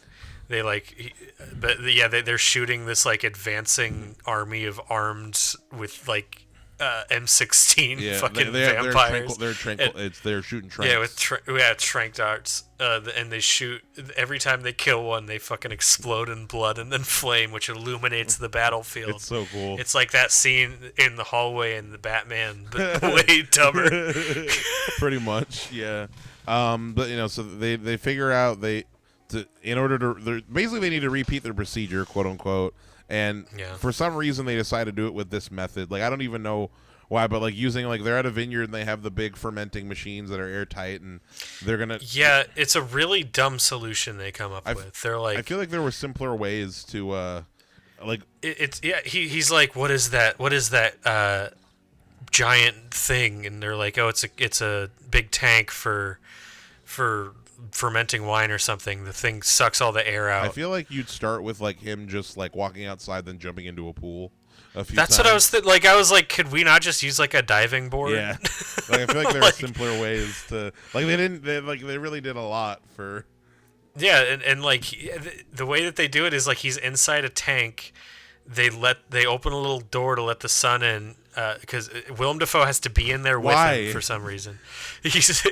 They open a little door, and then the sun gets him. Yeah. And then he lights on fire, and then he's got like a wet towel that Willem Dafoe has on him to like stop all of him from burning for some reason, and then they suck all the air out with Willem Dafoe also in there. Just do it. Like this isn't even how. Mask. Yeah, this isn't even how Willem Dafoe changed. Like Willem Dafoe just jumped in the water. That seems so much more simple. Just find like a lake or something. Yeah, it's weird. But in the video game sense, after the third attempt, it works. And and while this is all going down, the vampire cops are swatting the building. And so that they're hiding in the fermentation machine. And then Ethan Hawke is human again, and there's a little scene of him coming out into the sun, and she's like, "Welcome back." It's so stupid. Yeah. So go ahead. No, I mean, like, well, at the same time, there's the ongoing city storyline where the daughter, yes. Yeah, where the daughter gets turned forcibly by Ethan and then Hawke's she brother. She feeds on herself, which is like super like disturbing to Sam Neill. Like he's like, "That's I'm horrified," and then like because they established that feeding on yourself, or I'm assuming just like drinking vampire blood, is going to accelerate the process of you turning into a Dark Souls. And then they kill all these ferals by chaining them to the back of an APC, the vampire execution, and walking them out into the sun for some in reason. Chains. Like I understand vampires probably lack empathy. Like it's kind of like a byproduct where it kind of makes you like a little bit worse of a person. But like it seems like they're doing this in the most painful possible way to execute these things. Like, what? Can you not just shoot them? Like, can we not just like cut, or yeah, exactly. Why not just like throw a stake in their heart? Like, why are we? Yeah, why are we doing this in like it's not even efficient. Like they're driving this thing out very slow, and they only have like 12 or so of these zombie guys. I think they want it to be a public thing. Because that's part of Sam Neill's plan. Like he reveals at the end, like, yeah, we have our blood substitute, but we still need to like have poor people. Yeah. You know? It's insane. It's pretty crazy. It's pretty crazy. And yeah, Sam Neill's daughter gets burnt up and explodes, which they also like don't just when they're in sunlight. They also explode. Like. Well, yeah, you wouldn't want them to not explode. Yeah, it's a summer movie. Dude. It's the most important part. It's not a summer movie. It came out. Really? No. It came out. It came out January 8th. Damn, that's weird. It's a fuck you. It's January movie. It's a fuck you. It's January, but this is a fun kind of like.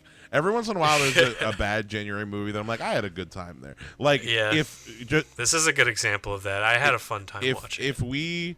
If you and I like, this is the kind of movie like back when we had the freelance schedules, like we would see like a 9 a.m. showing by ourselves on like a weekday and just like and just commentary through the whole thing. It's the good shit. Yeah, but anywho, so what happens next? So they go to. I want to mention this little scene. It's really ultimately a useless filler scene, even though this movie's already short enough.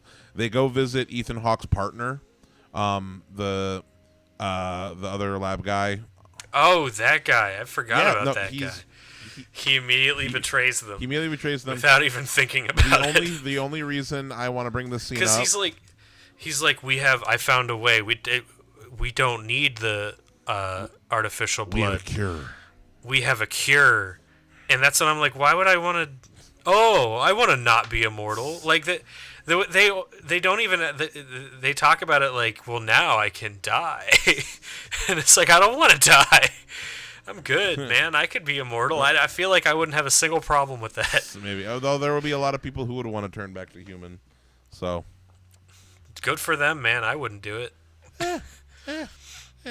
I'm talking about this universe specific. Like this universe's vampires. I don't know. Yeah, I guess they don't really have any like powers. Like there are other. Yeah, just as far as they can't like turn into a dog or anything. Yeah, being a vampire in this universe, like versus like if I can live a normal human life. That's the whole thing. Anyway, get into the. We gotta get through. So the only reason I wanted to mention this scene of him visiting his partner is because I love Willem Dafoe's delivery of like, this is a fucking ugly house. Yeah, it's funny, and he's right too. He's kind of saying exactly what I was thinking. No, just like it is this. All the vampires' interior design is fucking hideous. This aesthetic is so 2000. Yeah, 2010. It's like sharper image looking ass apartments. You can see some of the roadmap for something like The Island to this. Yeah, just like in that similar kind of vein of like a minimalist like aesthetics. Kind of just stainless steel and black. The neighborhood. I just realized his vampire neighborhood kind of reminded me of the neighborhood from Back to the Future 2. Yeah, a little bit like Hilldale. Anywho, so they get betrayed. And they get betrayed, but I think that there's a little bit of a chase in the skywalk for like 2 seconds. And they get Audrey, and Ethan Hawke and Willem Dafoe. They have they hide in one of Willem Dafoe's old shops, which it's really, the location's kind of confusing because like I remember when I was young, I thought they were still like in the skywalk, but it's like no, they went to the shop. There's a quick shot outside of them in this shop. So that's I did not see the shot of them outside. It's what like I thought 2 was seconds. what I thought was like, oh, it makes sense, like that shops would just be like underground in the skywalk or in the subwalk. Like, you know, you would definitely have like shops just like attached to that, because that's where all the people would be all the time. Yeah. Like I would think that instead of like the city that they had, the whole thing would be subterranean. I thought that would be a cool idea. Yeah. But it's kind of just halfway there. Yeah, almost. But they're hiding in Willem Dafoe's shop, and they have a run with Frankie. And they like you said, this is the scene you were talking about where, like, you know, I was never good at being a person, you know. Yeah. Like I had to turn you because I'm good at this. Yeah. And then at first he calms down, and then Willem Dafoe gets too close, and and Frankie has the animal look to him, which I think that's really the thing. Like when their eyes are wide, they just do the little like predator turn. They turn more animal. That's when you see it. But yeah, he attacks Willem Dafoe, and we hear Frankie start choking, but then we cut away. And Ezra, so this was your first time seeing. What did you think was happening at this point? I thought exactly what it was. Oh, you just got it right away. I figured it out immediately. Yeah. There, I was like, oh, it's gonna turn him back, and I hate that. So it's pretty stupid. Here's what I think. I think that was a rewrite. I think that they were like, we've developed with all of our research a method. So all Ethan Hawke would have had to do was bite Willem Dafoe, and then he would have turned into a human. Exactly. You're saying we didn't have to do the whole winery. Yeah, I'm thinking the original concept was they developed. It's a process called daybreaking. So like, yeah, so they would be in the sequels and shit. They would be the Daybreakers, like being able to. Like vampires that did it would be day broken because they went through like the flame and they came back out a human. Yeah. It feels like a weird, like, well, you know, we got to have a happy ending where they kind of succeed, but not really, so we can leave it open to a sequel. So like, what if that's true. What if the biting the humans turning them into humans for some reason, and then, you know, that spreads, and you kind of get a lot more humans by the end of the movie. The only reason why here's the thing. The only reason I don't want to defend it, because you're right. It is just stupid in terms of like it's very convenient. It makes no sense. It's very convenient. But I will say I like it because one, I like that what's his name? Sam Neill gets his comeuppance in a very unique way. Like him getting turned human and then eaten by the soldiers is like the most poetic. That is very satisfying. That is the most like poetic death that you get for that character. And then also selfishly, like how crazy the end scene with all the soldiers gets because of that the 28 weeks later scene where it just spreads. It's like a reverse 28 weeks later. It's honestly, it's the most memorable part of the movie. It's a really interesting, like, because this movie is rated R, by the way. It's very extremely rated R. gory. It doesn't feel like it for any times except for when the gore happens. They don't really swear that much. They're in a lot of fuck. It feels like a very PG-13 movie until like a scene like this happens where it's not sexual. All the vampires are not at all. All the vampires are very, very hungry. So they all attack the one human guy, and then they turn human, and then all the vampires that are still vampires attack those humans. I feel like, and it just kind of comes in waves like that. And it's a very strange concept for a scene. I feel like you could do more. You could have more R-rated concepts, like concepts that like fit into a more mature thing. Like the main thing I'm thinking, like as far as something. What does sex work look like in this universe? Yeah. Like as far as like I feel like you could do. We're gonna save that for the sequel. Vampire Anora. Daybreakers 2. Daybreakers Red Light District. Daybreakers Red Light Sunlight. Oh wait, no. Yeah. Daybreakers Dawn of the Sun. Wait. Sun. We'll workshop. Sun's got to be in there somewhere. What's your best Daybreaker? People at home, what's the best Daybreaker 2? Bloodlight District. Bloodlight. Fly by Bloodlight. But they eat the humans, but it's lethal to all but Ethan Hawke apparently, and you end up with just like the last like 3 vampires. Soldiers. Yeah, there's like 3 that are like standing there uncomfortably human. Yeah. Yeah, no, just being and then they just die. just not knowing what's going on, and we don't know what happens with those soldiers. But yeah, just so talking about this ending. It's a bloodbath of an ending. Yeah, but before we mentioned that scene with the soldiers, but before that, there's a little bit of a standoff of wits between Ethan Hawke, who like charges into Sam Neill's office, like all human and shit. Edward, you got a tan. Yeah, and he tempts Sam Neill into biting him. He tempts Sam Neill into biting him hard. Non-lethally. He's baiting him, and because at first, like he's trying to play it off as if the only cure is the fucking fire waterway, and they'll like, turn us both, and then I'll give you your humans back or whatever. But yeah, he baits him into biting him, and then that's how he gets bit, and it's a little bit of a standoff.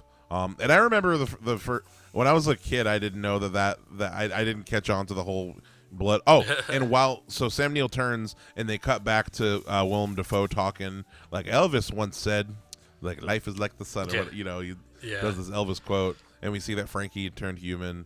And then that's when we get this end sequence where they throw Sam Neill down and the trickling of the humans turning into soldiers, and it's we just get this crazy shot. It's pretty wacky. It's pretty crazy. It'd be a great comic book panel, or like a Greek panel. This is what I'm saying. We'll have the whole segment where we talk about how great of a video game this movie would be. Yeah. Because honestly, this world is such like an out there like crazy. Mm-hmm. It's just a solid concept that you could honestly just build mountains of lore in a world like this. It's just vampires are the dominant species, and it's also a sci-fi future that is made to be a video game setting. Yeah, they're like no other blood way. As like having a meter that ticks down before you go feral. Mm-hmm. Like you need to find blood. It's perfect. And maybe as you get more, maybe as you get more feral, you unlock some abilities or something, or like there's some it could be the post these guys getting bitten and then turning into humans, which then attract other vampires. That feels like a Far Cry like mechanic. Yeah, like what happened? Something with the AI. Ooh, wait, no. Ooh, here. Okay, wait. Hear me out. What if they had a mechanic where I don't know how they do it, but you could switch between being a vampire and a human. Fuck it, you just write that in. Who cares? What? No, just like have it be like you can go do human stuff like in the daytime, but like maybe like you have to go to a flipping machine. Yeah, something like that. Some kind of like Tenet. You have to get into the exactly. Like Tenet, where you go into this thing and it turns you into a vampire, and like you're the only one who has access to it. Like it could be like a secret thing, or maybe like you have to. Being a human is like a burnable resource. Yes, exactly. Like you can only be human for an hour. You have to go into the. That's how you go on during the day. De-vampire a machine once every amount of time. It's made for it. Like they even like there's parts in the subwalk where the camera trucks down below their feet, and it's like all the ferals are like fighting each other in like the deeper tunnels. Mm-hmm. It's built to be a setting in a video game in an open world. Yeah, no, for sure. It's honestly like there's so much lore you could, like you said, like with like what does sex work look like, what does being a kid mean, like I want this in to this be, world. I want this to be made from the same studio that does our 70s the Men in Black game. our LA Noir. I was actually talking to a coworker about that the other day, and he thought that'd be a really cool idea. It'd be a really good RPG setting. Yeah. And I want that. Yeah. And I'm not going to play Vampire the Masquerade. No, refuse. But yeah, no. Oh, then this movie ends with some superhero ass music.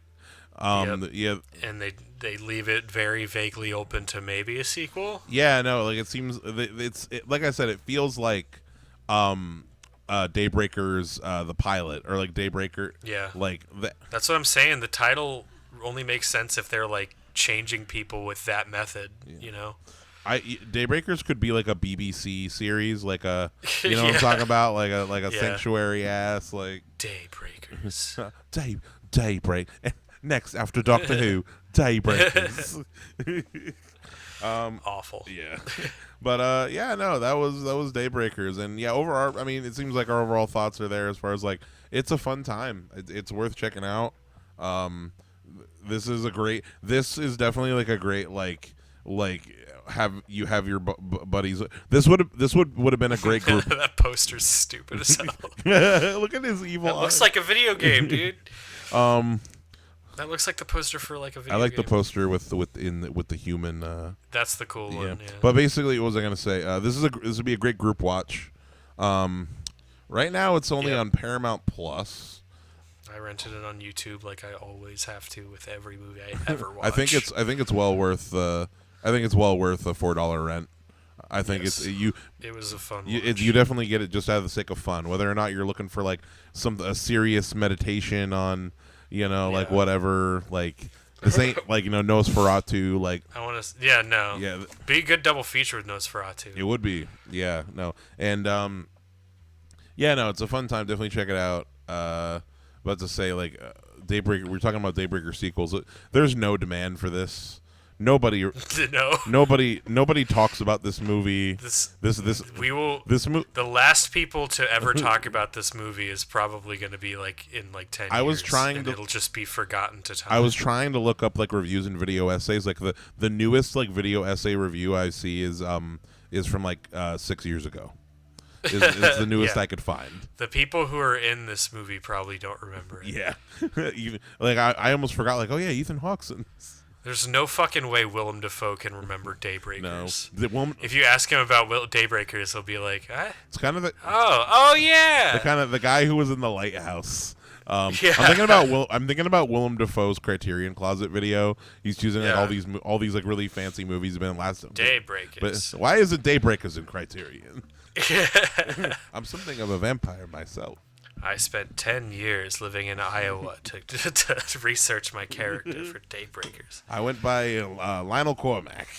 I was a mechanic. I listened to only Elvis music for a year. Oh, that's it, only Elvis. I smoked a pack of cigarettes a day. Okay, so now props. I think there's some good options here. I think there's some stuff that could be picked easily. There's not even a question, no hesitation. I need that crossbow double barrel shotgun that Willem Dafoe has. Oh yeah, that thing is fucking sick. It is both, isn't it? It's just both for some reason. Like there's just one on top of the other. Yeah. No. I don't even know how it works. I don't even know. Like, are there two sets of triggers? Ooh, here's how we're changing. I realized how we're changing it for the game. We're changing the lore of Willem Dafoe's character. So like he discovers that he can flip between being vampire and human.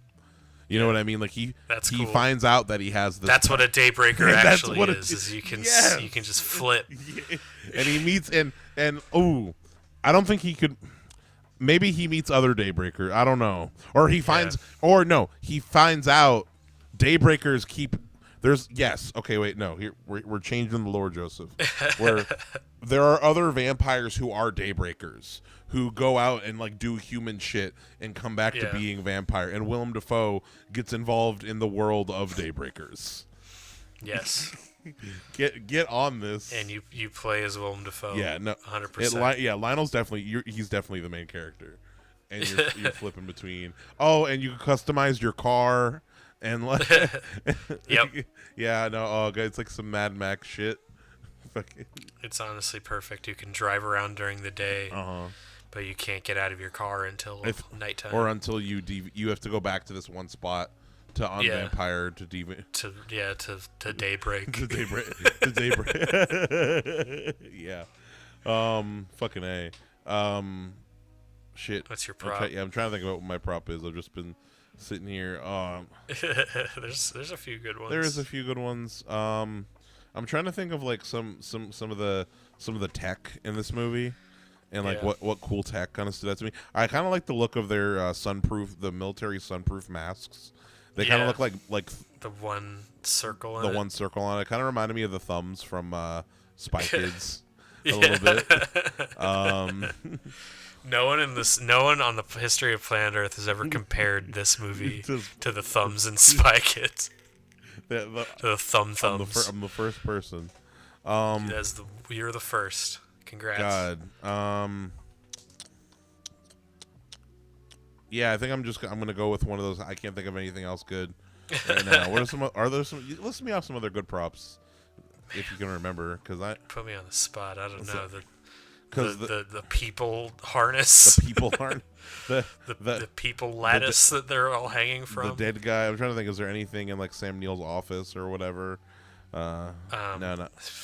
Oh, I like Willem Dafoe's jacket. You talk about? No, wait, no, his car. No, the car. The car. The car is cool. The Falcon with like his like Falcon, which when they whip it out, Firebird, which definitely is like in all the intro to the Daybreakers show is definitely like them driving with like a with like a twangy ass country like don't ain't gonna get me down.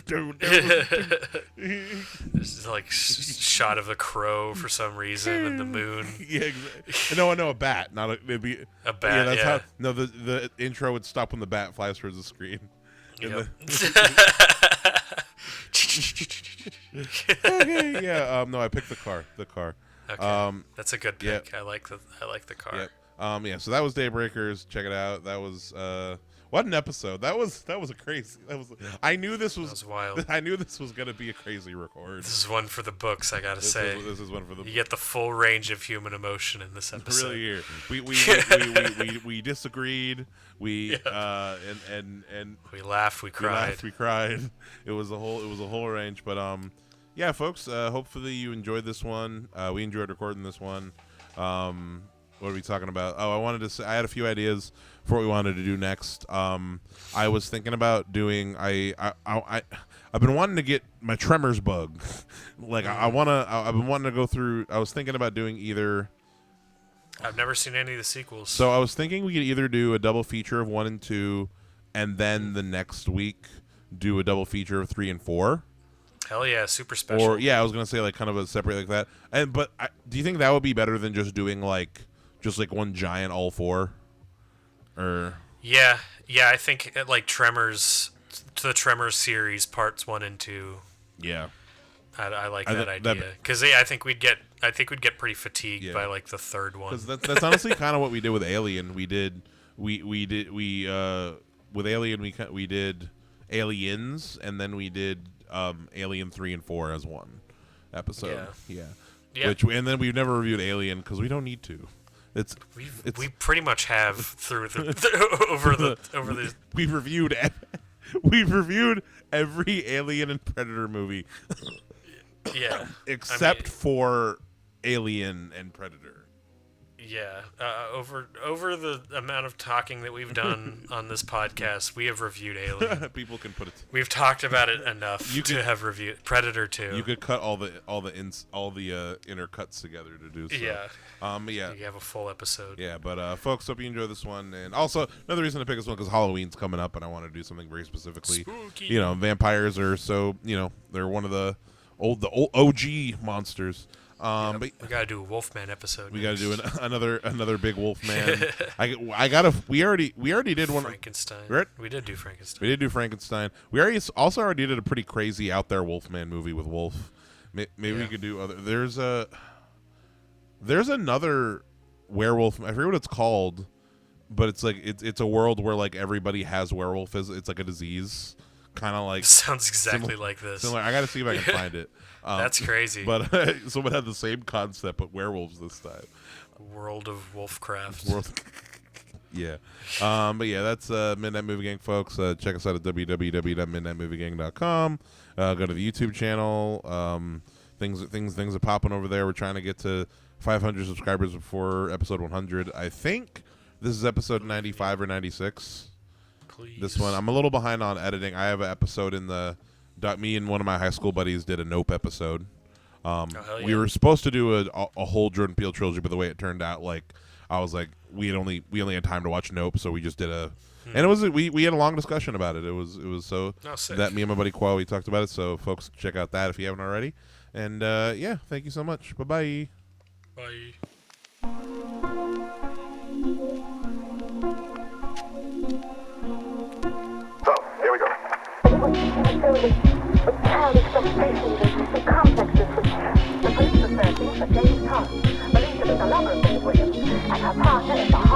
God, Walter, we grabbed everybody and I hit them all gone. Oh, please tell me where they've gone. Please tell me. Sorry, I don't know. How long did you plan? How long was I got in here? 3 tickets to Albany on 6 o'clock train tonight. What do you think?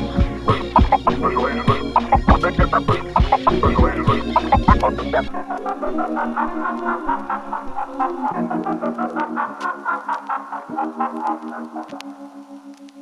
agent.